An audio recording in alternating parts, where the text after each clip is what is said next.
Ini selaras sejalan dengan apa yang dikatakan Yesus tadi, bahwa inilah hidup yang kekal itu, yakni bahwa mereka mengenal Engkau satu-satunya Tuhan yang benar, dan mengenal Yesus Kristus yang telah Engkau utus. Jadi hidup yang kekal itu kita mengenal Dia, yakni Tuhan yang menunjukkan kasih setianya, keadilan dan kebenaran Dia di bumi. Melalui apa? Melalui karyanya di atas kayu salib, di dalam Yesus Kristus, anaknya yang tunggal, yang telah Ia karuniakan untuk keselamatan dunia.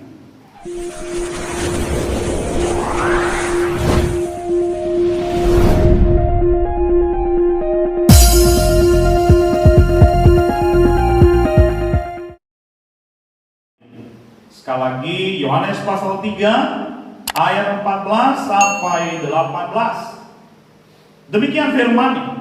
Dan sama seperti Musa meninggikan ular di padang gurun, demikian juga Anak Manusia harus ditinggikan, supaya setiap orang yang percaya kepadanya beroleh hidup yang kekal. Karena begitu besar kasih Allah akan dunia ini, sehingga Ia telah mengaruniakan anaknya yang tunggal, supaya setiap orang yang percaya kepadanya tidak binasa, melainkan beroleh hidup yang kekal. Sebab Allah mengutus anaknya ke dalam dunia, bukan untuk mati di dunia, melainkan untuk menyelamatkannya oleh Dia. Barang siapa percaya kepadanya, ia tidak akan dihukum. Barang siapa tidak percaya, ia telah berada di bawah hukuman, sebab ia tidak percaya dalam nama Anak Tunggal Allah. Ya, puji Tuhan saudara, sampai sedemikian jauh pembacaan kita, diberkati kita yang mendengar firman Tuhan ini, terlebih kita yang melakukannya di dalam kehidupan kita sehari-hari. Nah, dalam bagian yang barusan kita baca itu adalah percakapan, bagian dari percakapan Tuhan Yesus dengan Nikodemus. Kita tahu bersama siapa Nikodemus. Dia adalah salah seorang dari ahli Taurat, seorang Farisi. Ya, dan kepadanya Yesus berbicara tentang hidup yang kekal. Bahwa hidup yang kekal itu diberikan oleh Yesus kepada setiap orang yang percaya kepadanya. Nah, hal itu dikatakan Yesus di ayat 15, supaya setiap orang yang percaya kepadanya beroleh hidup yang kekal. Dan ayat 16, karena begitu besar kasih Allah akan dunia ini, sehingga Ia telah mengaruniakan anaknya yang tunggal, supaya setiap orang yang percaya kepadanya tidak binasa, melainkan beroleh hidup yang kekal. Nah, saudara, pada kesempatan ini kita akan berbicara tentang hidup kekal dalam Kristus. Ya, kalau kita membaca dalam perikop yang barusan kita baca tadi, saudara, di sana 2 kali Kristus berbicara tentang hidup yang kekal. Nah, hal itu saudara sama tepat seperti Yohanes 6 ayat 47, di mana di sana Kristus berkata, Aku berkata kepadamu, sesungguhnya barang siapa percaya, ia mempunyai hidup yang kekal. Kita ketahui bersama bahwa orang yang percaya, yakni yang beriman, percaya kepada Kristus, maka ia memperoleh hidup yang kekal. Orang itu mempunyai hidup yang kekal. Nah, pertanyaannya saudara, apa sebenarnya hidup yang kekal itu? Nah, banyak orang salah memahami tentang apa itu hidup yang kekal. Seringkali orang berpikir bahwa hidup kekal itu hanya sekedar masuk surga. Seringkali orang berpikir bahwa hidup yang kekal itu adalah hanya sekedar hidup selamanya. Tetapi saudara, hari ini kita akan belajar tentang apa sebenarnya hidup yang kekal itu. Ya, nah mari kita pahami bersama, mari kita simak dengan baik, supaya pada akhirnya saudara, setelah kita merenungkan firman Tuhan ini hari ini, kita memiliki pengertian yang benar akan hidup yang kekal itu sendiri. Kalau kita melihat di dalam Yohanes pasal 17 ayat 3, yuk kita baca bersama-sama 2-3 ya. Inilah hidup yang kekal itu, yaitu bahwa mereka mengenal Engkau, satu-satunya Allah yang benar, dan mengenal Yesus Kristus yang telah Engkau utus.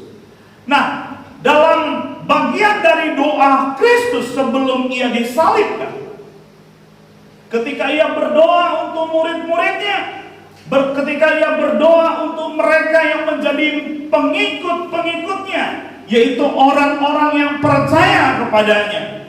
Doa ini dikatakan oleh Yesus kepada Bapa, dan dia berkata bahwa inilah hidup yang kekal itu, yaitu bahwa mereka mengenal Engkau, satu-satunya Allah yang benar, dan mengenal Yesus Kristus yang Engkau telah utus. Jadi hidup kekal, saudara, tidak sekedar kita masuk surga. Hidup kekal tidak sekedar kita hidup selama-lamanya. Tapi hidup kekal itu lebih identik dengan mengenal. Nah, di situ, saudara, 2 kali Kristus berkata bahwa inilah hidup yang kekal itu, yakni bahwa mereka mengenal Engkau dan bahwa mereka mengenal Yesus Kristus. Jadi memperoleh hidup yang kekal, saudara, itu berarti kita memperoleh pengenalan yang benar akan Bapa. Memperoleh hidup yang kekal itu berarti kita memiliki pengenalan yang benar akan siapa Kristus. Ya, jadi jauh melebihi dari sekedar kita masuk ke dalam sorga. Jauh melebihi dari sekedar bahwa kita hidup selama-lamanya.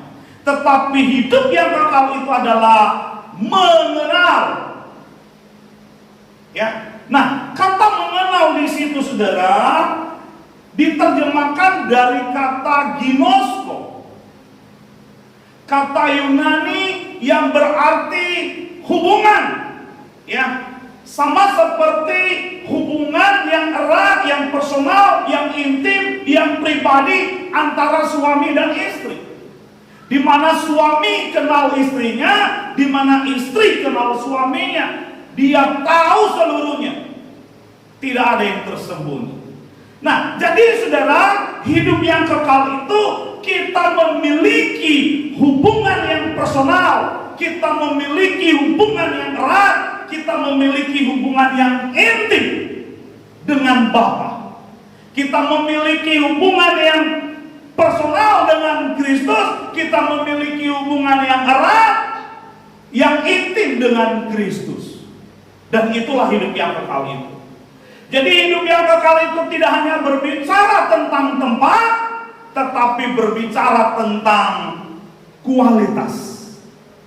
Ya, sekali lagi, berbicara tentang kualitas dari sebuah hubungan.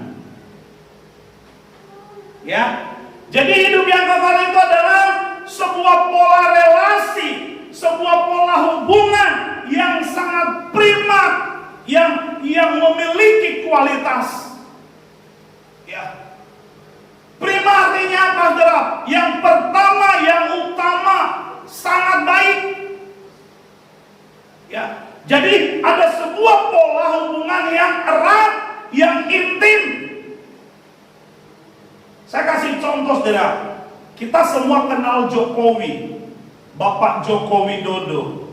Dia adalah presiden kita 2 periode. Dia adalah presiden ke-7 ya Republik Indonesia. Nah, pertanyaan saya, saudara, kalau saudara datang ke istana, kira-kira bisa tidak kita bertemu Jokowi? Bisa tidak? Hah? Bisa atau tidak? Halo? Ya? Ya, mungkin saja bisa, atau juga mungkin ya tidak bisa, ya. Ya, mungkin kalau kita ke sana yang terjadi bukannya kita diterima, tapi justru kita diusir oleh pas pampres. Ya. Nah, pertanyaannya, kenapa kita diusir? Kenapa? Bukankah tadi kita berkata kita mengenal Jokowi? Bukankah kita tahu Jokowi adalah presiden? Tapi kenapa kita tidak diizinkan masuk untuk bertemu dengan dia? Kenapa? sebaliknya, ketika kita ingin bertemu malah kita diusir. Kenapa? Masalahnya saudara, kita tidak punya hubungan dengan Jokowi. Kita nggak punya relasi. Ya. Jadi saudara, mengenal seperti ini bukan ginosko, tapi oida. Ya. Apa itu oida? Yaitu mengetahui melalui pengamatan.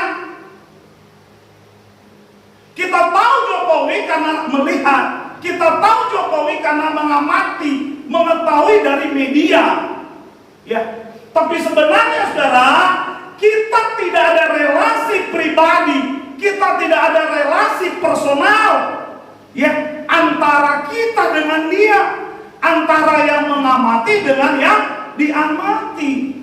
Jadi kita tidak bisa intimasi, kita tidak bisa intim dengan Jokowi. Kita tidak punya hubungan sama sekali dengan Jokowi. Ya, jangankan hubungan sebagai anak, sebagai sahabat saja tidak. Jadi bagaimana mungkin kita bisa masuk, bisa bertemu, ya, bisa bersenda gurau dengan dia? Ingat, saya dan saudara, kita hanya mengetahui dia dari mengamati.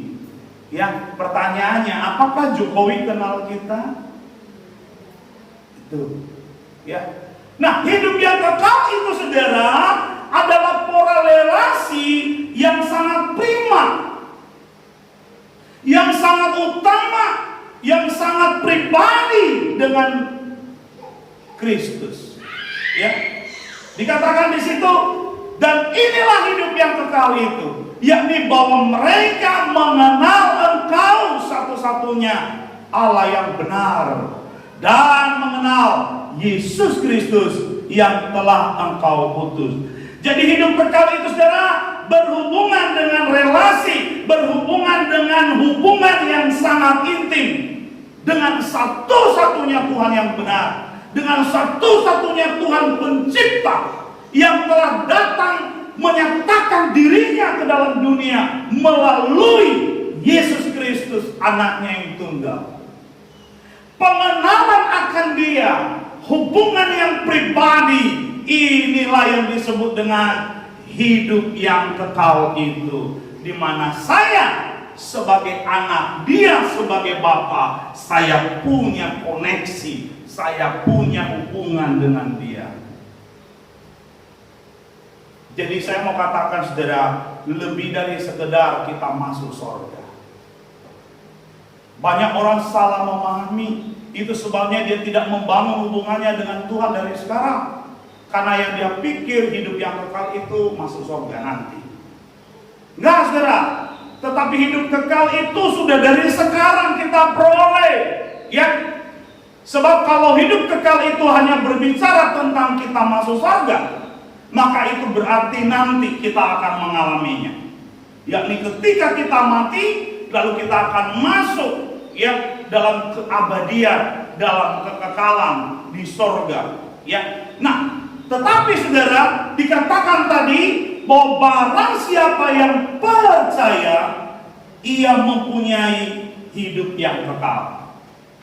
Pertanyaannya, kapan seseorang memperoleh hidup yang kekal itu? Kapan? Kita membaca ayat ini saudara, kapan seseorang memperoleh hidup yang kekal itu? Kapan? Ketika dia percaya. Jadi kalau Anda dan saya percaya sekarang, pertanyaannya kapan kita memperoleh hidup yang kekal itu? Sekarang, bukan nanti ketika kita meninggal dunia. Jadi saudara, karena hidup kekal itu bukan bicara tempat, tetapi bicara soal hubungan, bicara soal relasi, maka kita mempunyainya sekarang dan untuk selama-lamanya. Amin. Ya, jadi bukan hanya sekedar kita masuk surga, tapi saya mau katakan lebih daripada itu, kita memiliki persekutuan dengan Bapa. Ya, kita memiliki hubungan yang akrab, yang dekat dengan Bapa. Itulah hidup yang kekal itu. Hidup yang kekal itu berbicara tentang hubungan. Maka mari kita bangun hubungan yang semakin intim. Mari kita bangun hubungan yang semakin personal, yang semakin pribadi dengan Tuhan. Banyak orang ingin ke surga, tapi menjauhkan diri dari Tuhan. Ini lucu, ini aneh. Padahal hidup yang kekal itu bukan hanya bicara soal tempat yang kekal, yaitu surga, tetapi bicara soal hubungan.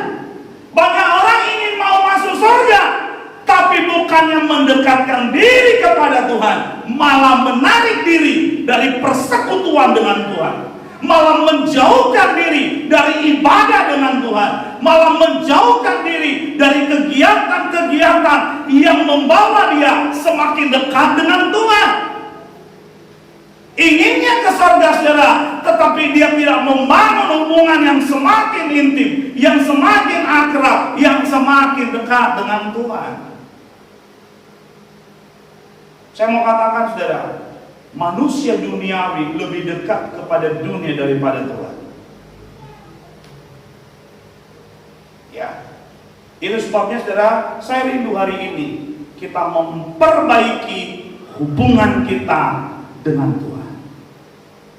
Ya, sekali lagi, mari kita memperbaiki hubungan kita dengan Tuhan. Bukan kita semakin jauh, tapi mari kita semakin dekat. Kenapa? Karena ketika kita dekat, baru kita bisa kenal. Ya. Ketika kita dekat, maka kita baru bisa kenal. Ya. Anda tidak mungkin mengenal seseorang yang jauh. Ya, gak bisa. Ya. Anda butuh sebuah hubungan yang dekat untuk mengenalnya dengan benar, untuk mengenalnya dengan baik. Anda harus memiliki sebuah hubungan yang berkualitas, bukan hanya sekedar, ya, di mana hubungan itu dibangun dari waktu ke waktu, ya, semakin akrab, semakin intim, semakin dekat dengan dia, ya, itulah hidup yang kekal itu, saudara. Jadi, saudara, pertanyaannya, kalau saudara dan saya tidak mengenali, kalau saudara dan saya tidak punya hubungan yang pribadi dengannya, akankah kita memperoleh hidup yang kekal itu? Jawabannya tidak. Dulu ada istilahnya sahabat pena, berkiriman surat, ya kan? Ya, bikin kartu pos, ya, zaman dulu, ya kan? Nah, beda mungkin sekarang, ada namanya Facebook. Lalu ada pertemanan. Bisa jadi yang menjadi teman kita itu sebenarnya musuh kita, betul nggak? Tapi namanya teman, gitu, ya. Tapi dia sebenarnya musuh, bukan teman, ya. Dia hanya masuk di Facebook kita itu mau memantau, ya kan? Mau mengetahui. Tapi sebenarnya dia tidak suka dengan kita. Tapi anehnya dia di kelompok teman, gitu. Ya. Nah, ini bukan yang seperti itu, saudara. Ya. Berteman itu berarti apa? Akrab. Berteman itu berarti dekat. Berteman itu gimana? Sahabat, karib. Ya. Jadi demikian juga kita dengan Bapa di surga. Demikian juga kita dengan Kristus. Kita memiliki hubungan yang intim. Kita memiliki hubungan yang sangat pribadi dengan Dia. Ya.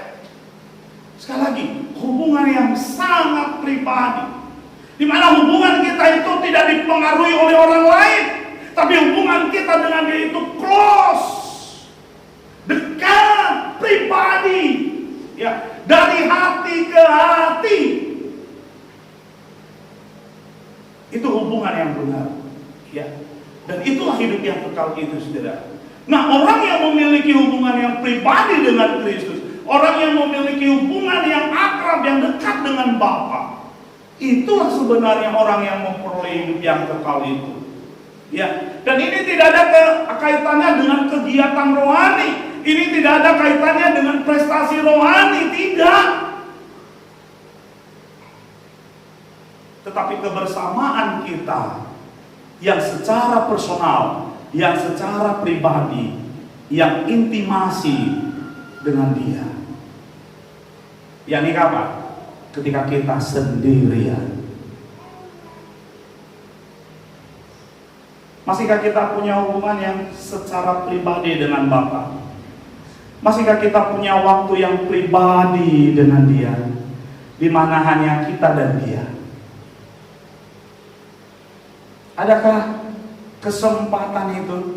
Adakah waktu itu yang kita lalui di setiap hari kita hanya dengan Dia? Hanya dengan Dia saja kita, bukan dengan siapa-siapa. Hanya dengan Dia.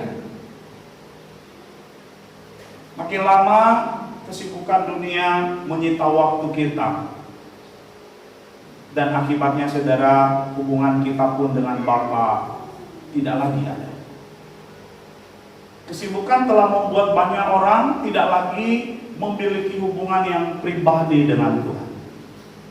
Kenapa? Kesibukan. Bahkan kadang-kadang kalaupun dia mau menyisihkan waktunya dengan Tuhan, hanyalah waktu yang sisa. Saya mau berkata, kalau Anda diberi makanan sisa, Anda senang nggak? Tidak. Nggak ya? Kira-kira kalau hanya sisa waktu kita yang ada, itu yang kita berikan kepada Bapa di surga, kira-kira dia senang nggak ya? Kalau hanya waktu sisa yang kita berikan kepada Dia, maka Dia bukan yang prima, maka Dia bukan yang pertama, maka Dia bukan yang utama dalam hidup kita, saudara. Di mana hubungan itu adalah hubungan yang personal, yang sangat prima, yang utama, jauh sebelum kita memiliki hubungan dengan yang lain. Jauh sebelum kita melakukan hal-hal yang lain, jauh sebelum kita memiliki kegiatan apapun dengan yang lain, tapi kita membangun hubungan yang prima dengan Dia.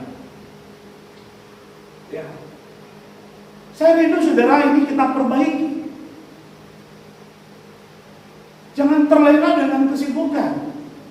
Jangan terbuai dengan waktu-waktu yang terbuang, yang tidak ada kaitannya dengan Tuhan, yang tidak ada kaitannya dengan membangun personalitas dengan Tuhan, membangun kehidupan yang intim, yang dekat, yang akrab, yang karib dengan Dia.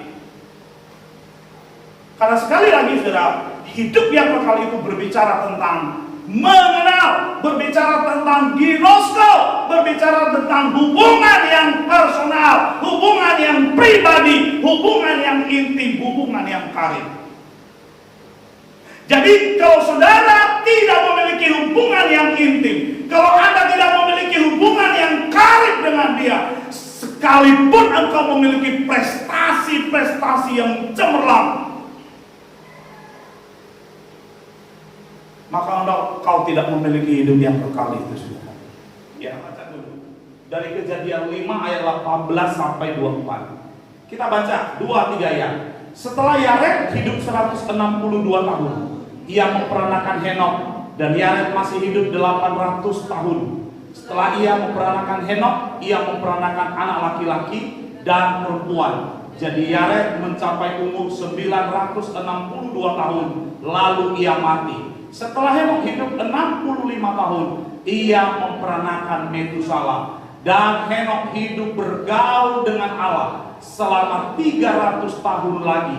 Setelah ia memperanakan Metusala, dan ia memperanakan anak-anak lelaki dan perempuan. Jadi Henok mencapai umur 365 tahun, dan Henok hidup bergaul dengan Allah, lalu ia tidak ada lagi, sebab ia telah diangkat oleh Allah. Rapture akan terjadi, gereja diangkat dari bumi. Tapi saya mau berkata saudara, bahwa orang yang akan mengalami rapture, orang yang akan mengalami pengangkatan itu adalah orang yang memiliki hubungan yang akrab, yang intim dengan Kristus. Kalau kau tidak punya hubungan, maka ini yang akan dia katakan kepadamu, saudara. Bukan setiap orang yang berseru kepadaku Melainkan dia yang melakukan kehendak Bapa-Ku yang di sorga. Pada hari terakhir banyak orang akan berseru kepadaku, Tuhan, Tuhan, bukankah kami bernubuat demi nama-Mu, dan mengusir setan demi nama-Mu, dan mengadakan banyak mujizat demi nama-Mu juga? Pada waktu itulah aku akan berterus terang kepada mereka dan berkata, Aku tidak pernah mengenal kamu. Enyala daripadaku, kamu sekalian pembuat kejahatan. Pada orang-orang yang tidak memiliki hubungan yang pribadi, hubungan yang personal, hubungan yang karib, yang akrab dengan Dia, Yesus Kristus akan berkata kepada mereka, enyah kamu. Coba seandainya kamu membangun hubungan kasih dengan seseorang, apakah itu dengan wanita atau dengan seorang laki-laki. Kalau sekali setahun Anda bertemu dengan dia, apakah itu hubungan yang baik?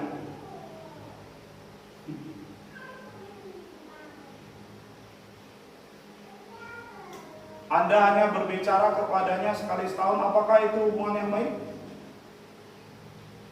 Mungkin Anda akan berkata, hubungan macam apa ini? Terlebih dengan Tuhan, saudara. Kalau engkau hanya datang di gereja di hari Minggu seperti begini, itu pun kalau sempat, ya kan?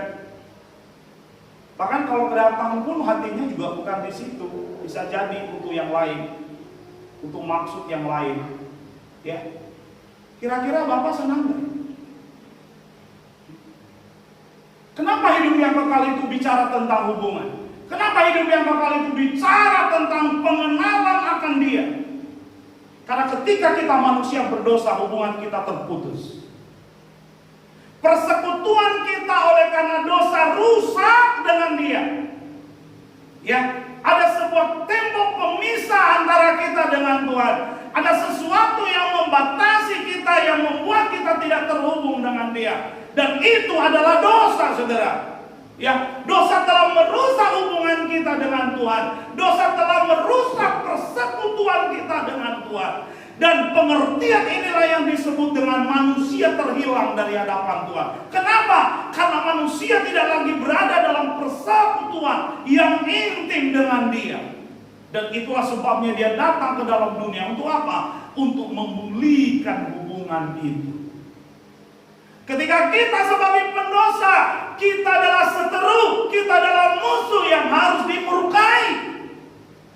Tetapi kedatangan Kristus ke dalam dunia memulihkan hubungan kita dengan Tuhan, mendamaikan kita dengan Dia, sehingga kita bukan lagi bermusuhan dengan Dia, tetapi kita bersekutu dengan Dia.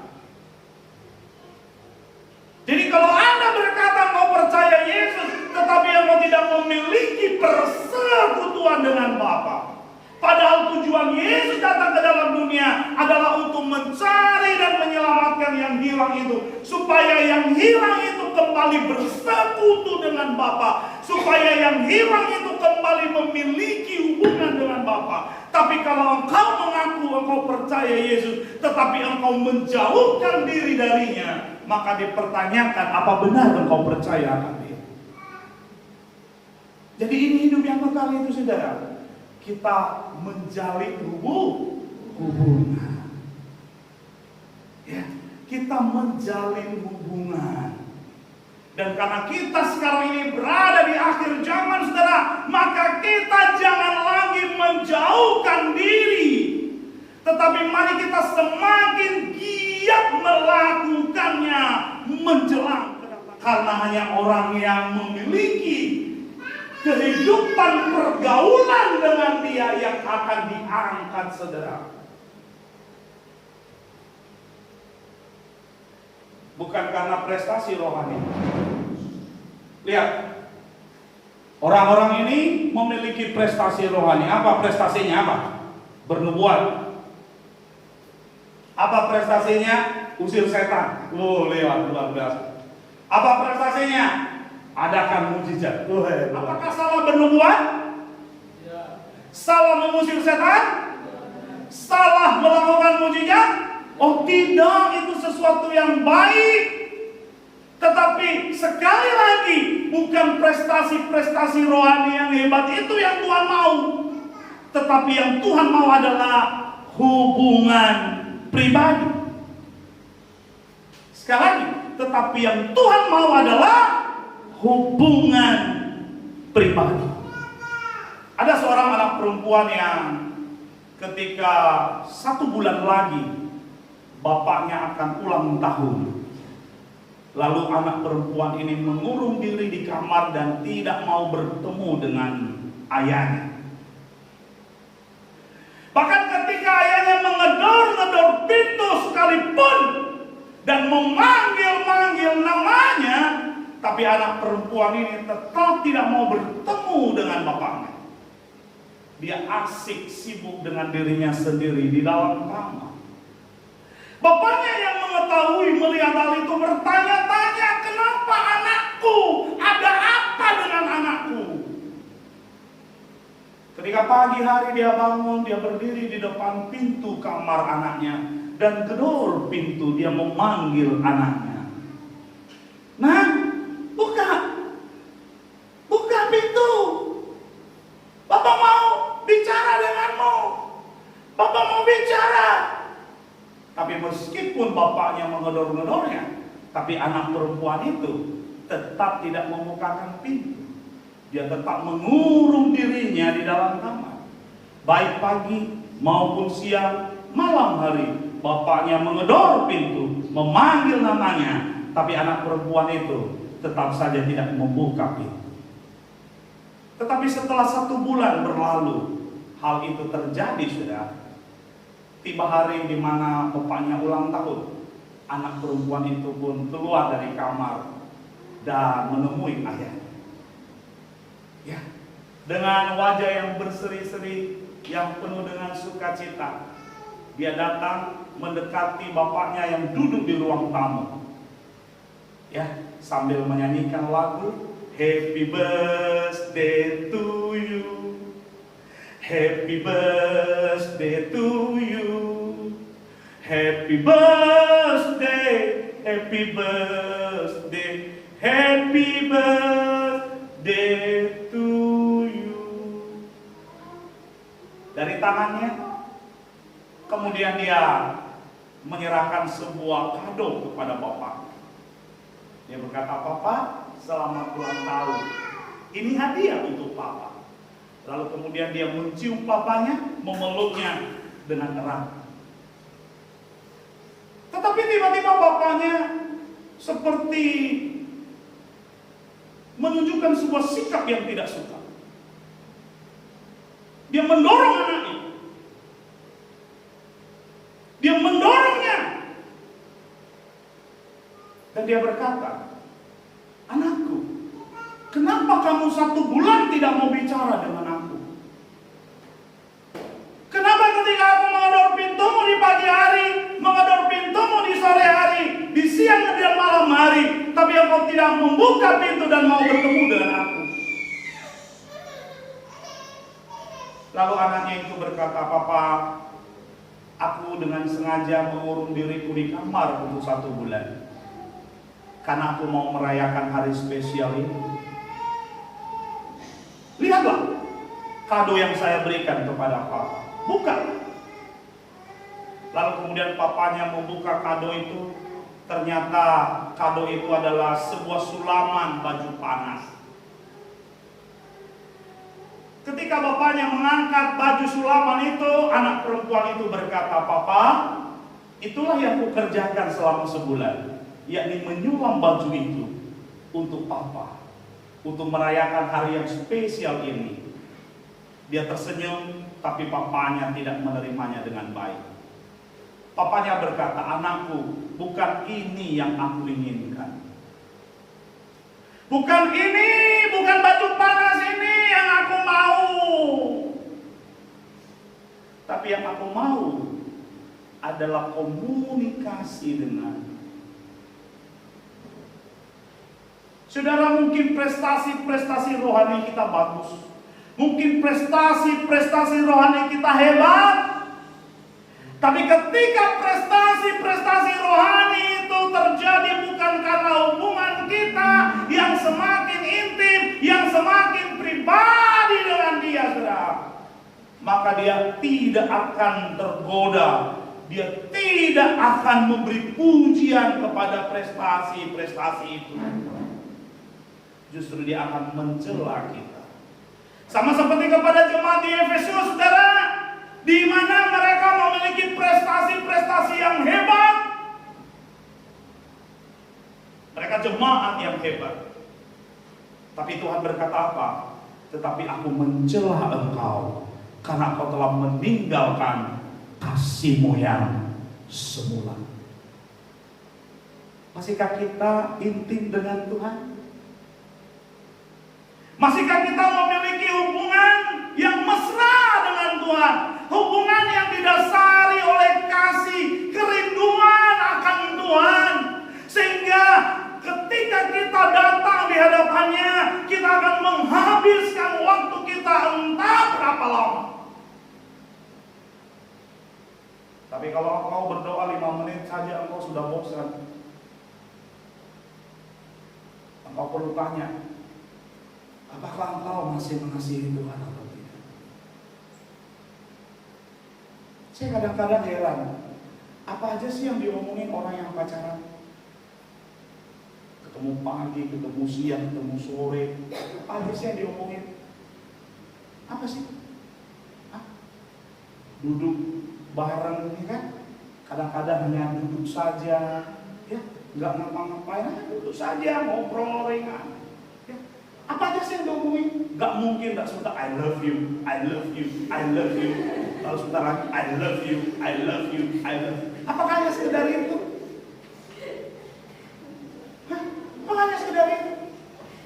Tapi mengapa orang yang berpacaran bisa enjoy, bisa senang, bisa bergembira bersama, duduk berdua? Kenapa? Kenapa kita tidak bisa dengan Tuhan demikian? Kenapa? Kenapa seringkali kita terlalu gelisah ketika kita sudah datang bersekutu dengan Tuhan? Bahkan ketika waktu begitu sedikit lama, kita sudah mulai tidak nyaman. Ada apa? Kenapa ini? Itu karena kita tidak memiliki pengenalan akan Dia. Kita tidak punya hubungan dengan Dia. Anda tidak akan mungkin berlama-lama dengan orang yang Anda tidak kenal, bukan? Apa kamu bisa duduk berjam-jam di samping orang yang kamu tidak kenal? Malah kamu curiga, bukan? Malah kamu takut, bukan? Apalagi kalau kamu tidak kenal itu brewokan, menyeramkan. Apa kamu bisa duduk bareng dengan dia? Gak bisa kan? Lah pertanyaannya, kenapa kita tidak bisa duduk lama-lama dengan Tuhan? Umat Tuhan, saya heran ketika ibadah sudah agak sedikit lama, pemberitaan firman Tuhan sudah mulai gelisah.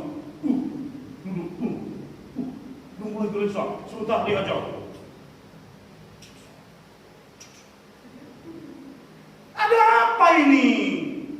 Jangan-jangan sebenarnya engkau tidak punya hubungan dengan Dia, engkau tidak mengenalnya secara pribadi. Kasihmu akan Dia sudah dingin, kasihmu akan Tuhan sudah tidak lagi hangat. Saudara, mari.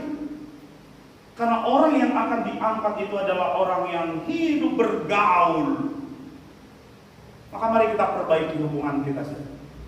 Ya, rapture akan terjadi segera dalam waktu dekat, tidak akan lama lagi.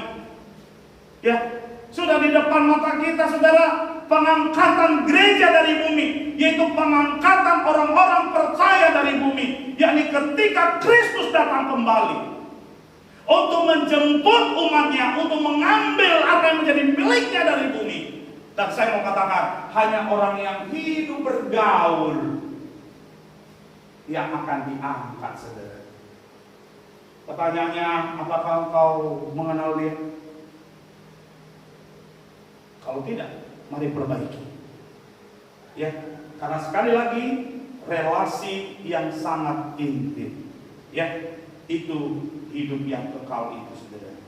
Nah, yang berikut, saudara.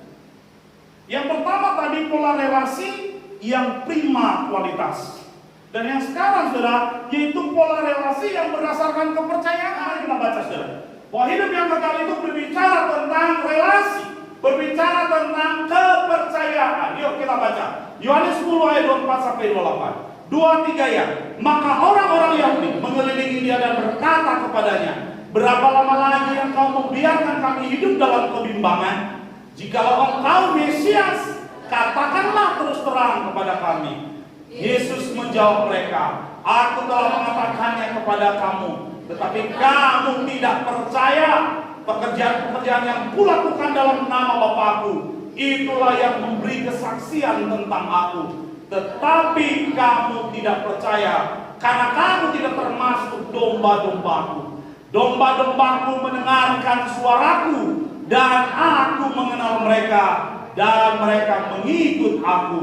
Dan aku memberikan hidup yang kekal kepada mereka, dan mereka pasti tidak akan binasa sampai selama-lamanya, dan seorang pun tidak akan merebut mereka dari tanganku. Nah, kalau kita baca di sini, saudara, ada sebuah pola relasi yang didasarkan atas iman, yang dipercaya. Ya, kepada orang-orang Yahudi yang mengelilingi dia, Yesus berkata kepada mereka bahwa mereka bukan termasuk domba-domba. Alasannya jelas, yakni karena mereka tidak percaya.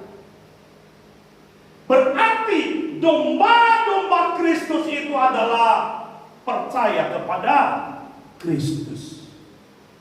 Sekali lagi, yang bukan domba tidak percaya, tapi yang merupakan domba, dia percaya kepada siapa? Kepada Kristus. Nah, pertanyaannya, bagaimana orang bisa percaya? Mengapa mereka bisa percaya? Ini polanya, saudara, ini pola relasinya. Ya, dia percaya, maka dia mendengarkan. Dia mendengar Kristus. Itu makanya Yesus berkata, domba-dombaku mendengar suaraku. Karena mereka mendengar Kristus, maka kemudian apa? Mereka mengikut Kristus.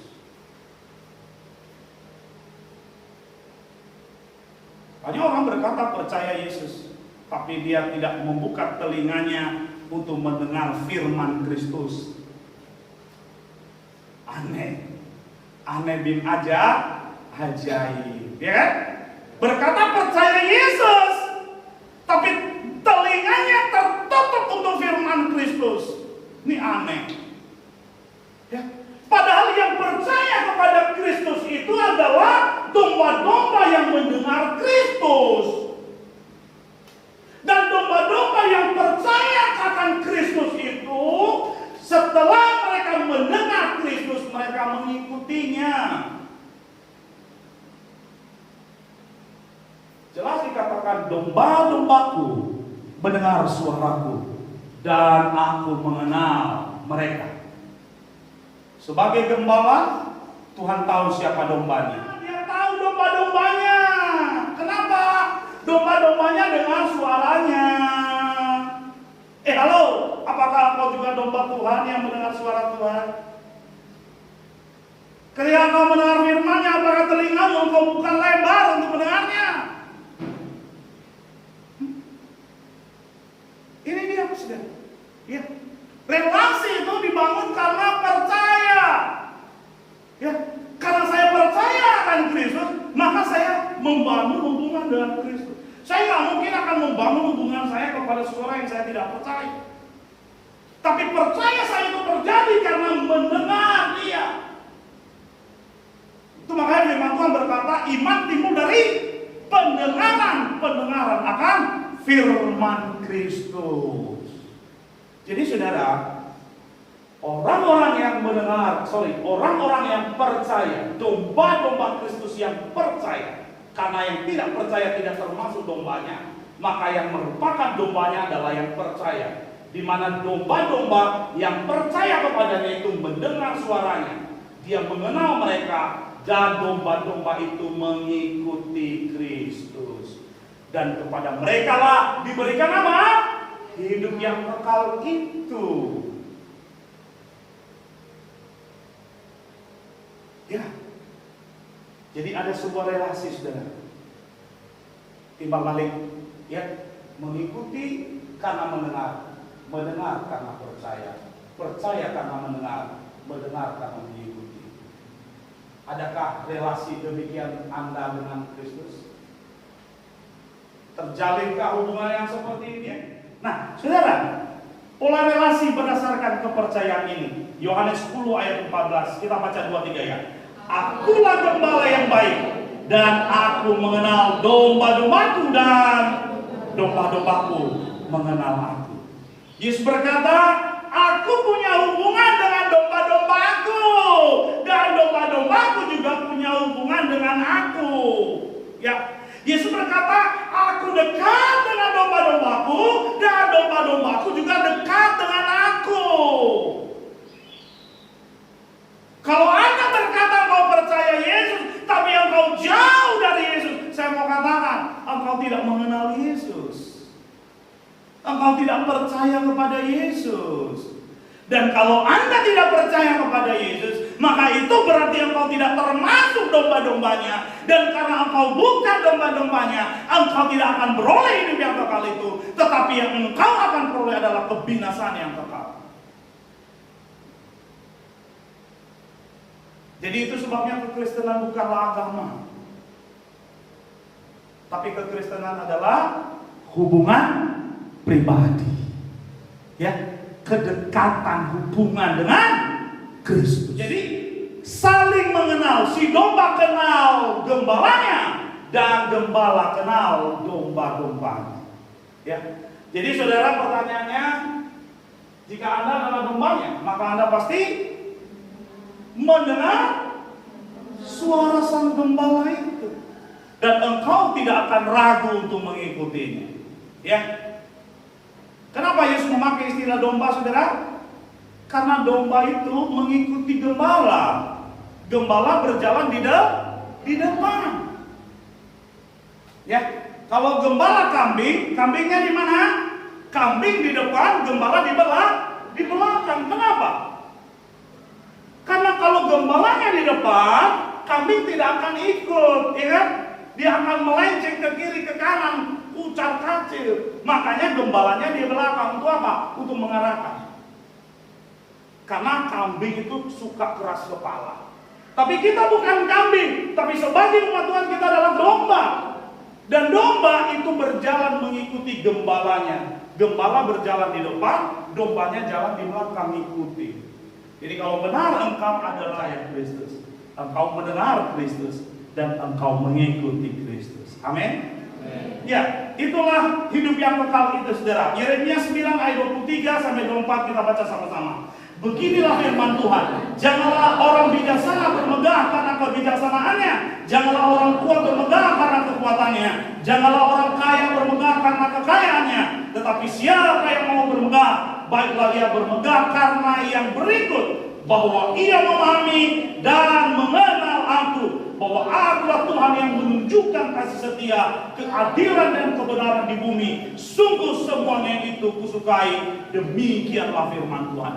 Ini selaras sejalan dengan apa yang dikatakan Yesus tadi, bahwa inilah hidup yang kekal itu, yakni bahwa mereka mengenal Engkau satu-satunya Tuhan yang benar, dan mengenal Yesus Kristus yang telah Engkau utus. Jadi hidup yang kekal itu kita mengenal Dia, yakni Tuhan yang menunjukkan kasih setianya, keadilan dan kebenaran Dia di bumi. Melalui apa? Melalui karyanya di atas kayu salib, di dalam Yesus Kristus, anaknya yang tunggal, yang telah Ia karuniakan untuk keselamatan dunia. Ya, jadi mari kita bangun pengenalan kita akan Tuhan. Kita tidak bisa mengenalnya dari jauh, tapi kita hanya bisa mengenalnya dari dekat. Oleh karena itu, mari semakin dekat dengan Tuhan. Amin. Saudara, sudahkah Anda mengenalnya dengan benar? Yang sudah boleh katakan. Hanya beberapa orang. Kalau belum, saudara, perbaiki hubunganmu dengan dia. Kenal dia dengan cara mendekati dia. Kenali dia dengan cara bagaimana? Bergaul dengannya. Kenal dengan dia dengan cara bagaimana? Dekatkan dirimu kepada-Nya. Amin. Ya, sudahkah Anda mempunyai hubungan yang akrab dan intim dengan Bapa? Kalau belum, saudara, mari kita bangun hubungan itu. Kalau hubungan kita selama ini rusak, tidak baik dengan dia, mari kita perbaiki. Ya, karena sekali lagi hidup yang kekal itu bukan bicara soal tempat, bukan bicara soal suasana, tapi lebih daripada itu hubungan dengan Tuhan. Kiranya firman Tuhan pagi ini mendorong kita untuk semakin akrab dekat dengan Bapa di surga. Amin. Haleluya. Mari kita bangkit berdiri, saudara. Mari kita memuji Tuhan kita yang sudah menunjukkan kasih dan setianya yang besar bagi kita dengan mati.